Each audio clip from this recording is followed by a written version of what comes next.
très honnêtement, la faillite, elle est déjà là. C'est une blague. Non ? 3100 milliards de dettes. Vous êtes sérieux quand vous dites ça ? 3100 milliards de dettes. Alors, nous sommes une majorité du sérieux budgétaire. Si M. Le Maire était si soucieux de l'argent public, si vraiment il condamnait les gens addicts à la dépense publique, eh bien il n'aurait pas fait 1000 milliards de dettes. Ici Houston, vous pouvez répéter ? 1000 milliards de dettes. Et Houston, on a un problème. Il s'appelle Bruno Le Maire. Vous ne vous demandez pas encore comment vous avez pu vous tromper à ce point. On est passé d'un déficit prévu de 4,9 à 5,5. Comment on peut se tromper à ce point ? Je vais leur expliquer. 1 hectare, c'est quoi ? C'est un hectare. Oui, c'est combien ? En mètres ? Bon, alors ça, j'ai jamais été doué en maths. C'est facile, c'est 10 000 ça aide pas beaucoup. C'est 10 000 mètres. 100 mètres sur 100 mètres. 100 mètres sur 100 mètres. Et ça fait 10 000 mètres, 100 mètres sur 100 mètres. Très bien. Écoutez, ça fait rien, je vous garde quand même. Bruno Le Maire est parmi nous. Remerciements appuyés hier à la rentrée du MEDEF. Tu as été un artisan déterminé et déterminant de ces politiques pro-business. Merci. Pour nous, c'est un gouvernement de guerre contre la population, contre les plus précaires, contre les plus modestes. C'est un gouvernement de riches avec une arrogance terrible. Nous n'avons aucune leçon à recevoir sur les questions d'équilibre des comptes publics. Tous, ils sont comme ça, complètement déconnectés. Des fois, on a l'impression, on se demande même, est-ce qu'ils provoquent, est-ce qu'ils se foutent de notre gueule ? Ah, que je t'aime ! Est-ce qu'il y a un déni de réalité ? Est-ce qu'ils savent pas ce qui se passe ? Donc voilà, donc on a un gouvernement à l'image un peu de la situation actuelle, où nous, on a une société en crise, avec de plus en plus de pauvreté, de précarité, et de l'autre côté, des riches qui s'enrichissent sans honte, sans scrupules. Et on a ce gouvernement-là, qui est du côté, logiquement, des riches, puisqu'il est plutôt constitué de gens riches. Oui. Et nous, on est là à regarder ce spectacle et à se demander comment on se défend, comment on riposte.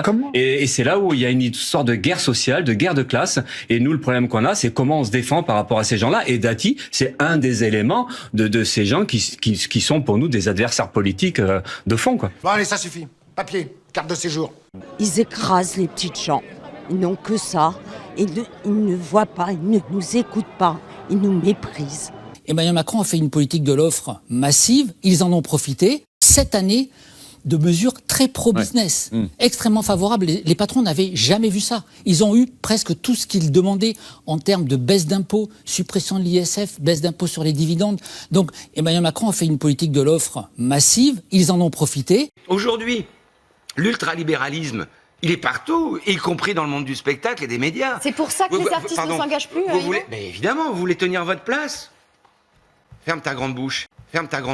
Oula, on est sur un dérapage complotiste, là. Bien sûr, vous avez raison, c'est de ma faute. Tout est de ma faute. Ah, c'est pas facile de mettre de la justice. C'est difficile de faire ce choix. C'est pas facile de s'y retrouver. C'est difficile de trouver l'équilibre. C'est pas facile de faire le consensus. Pourquoi il sait pas le faire ? Parce qu'on s'aperçoit que vous êtes bien copain avec les affairistes et tout ça. Enfin, on a vu avec l'affaire Cahuzac. Mais enfin, vous aussi, c'est pareil. Le milieu politique, le milieu financier, les affaires, tout ça, vous êtes tout le temps ensemble. Et après, le problème, le résultat des courses, effectivement, on a grosso modo la même politique et le même mépris social. Nous vivons dans un monde d'imposture. Je me demande si une bonne partie de l'art moderne n'est pas une imposture. Je me demande si une partie de la politique n'est pas une imposture. Je me demande si une partie de l'économie n'est pas une imposture. Est-ce que c'est normal qu'il y ait des gens qui aient tellement d'argent quand il y en a d'autres qui meurent de faim ?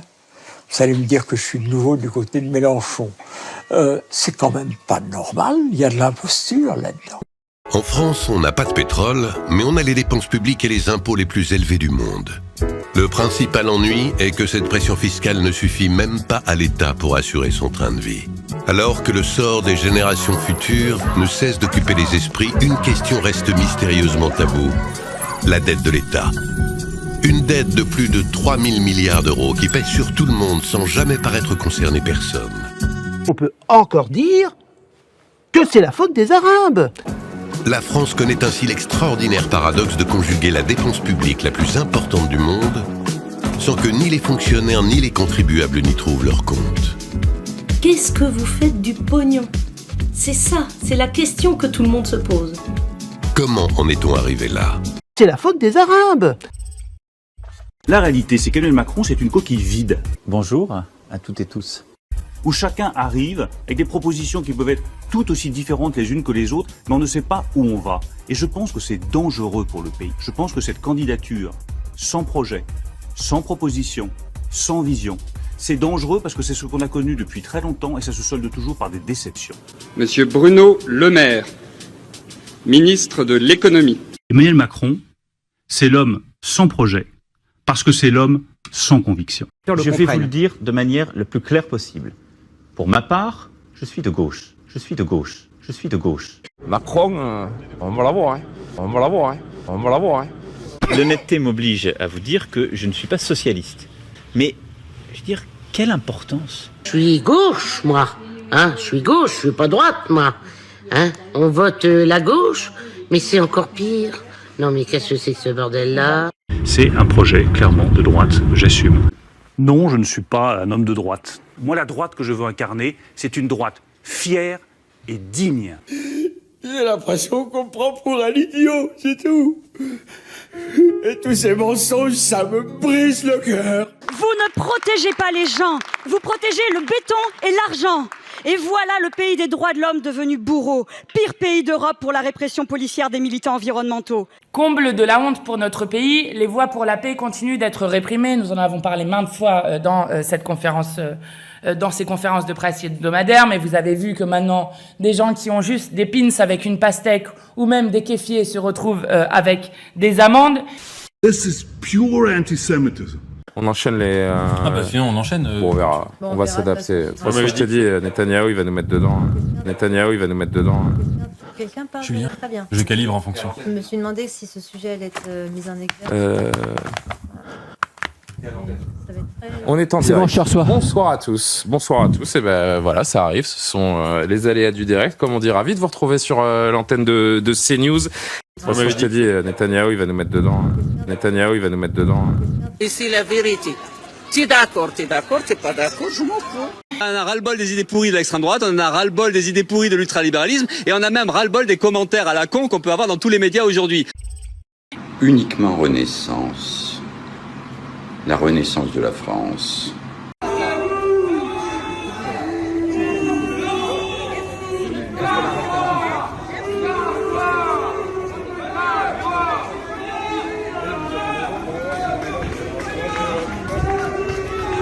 Ce qui est sûr, c'est que demain, nous souhaitons continuer dans cette voie.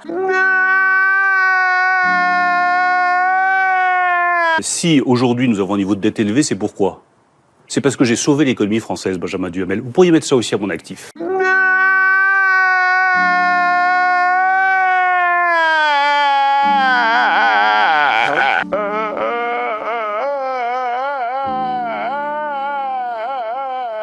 Avec une dette publique représentant plus de 44 000 € par habitant, la France est enquistée dans une équation infernale. Ce doux pays aux prélèvements obligatoires les plus importants du monde réussit à mécontenter aussi bien ses fonctionnaires que ses usagers. Dans la liste des recettes de l'État, il y a les principaux prélèvements que nous connaissons tous, comme la TVA, l'impôt sur le revenu ou la taxe foncière. Mais il y a aussi tous ceux dont nous ne soupçonnons même pas l'existence. Et pour cause, ils sont bien dissimulés.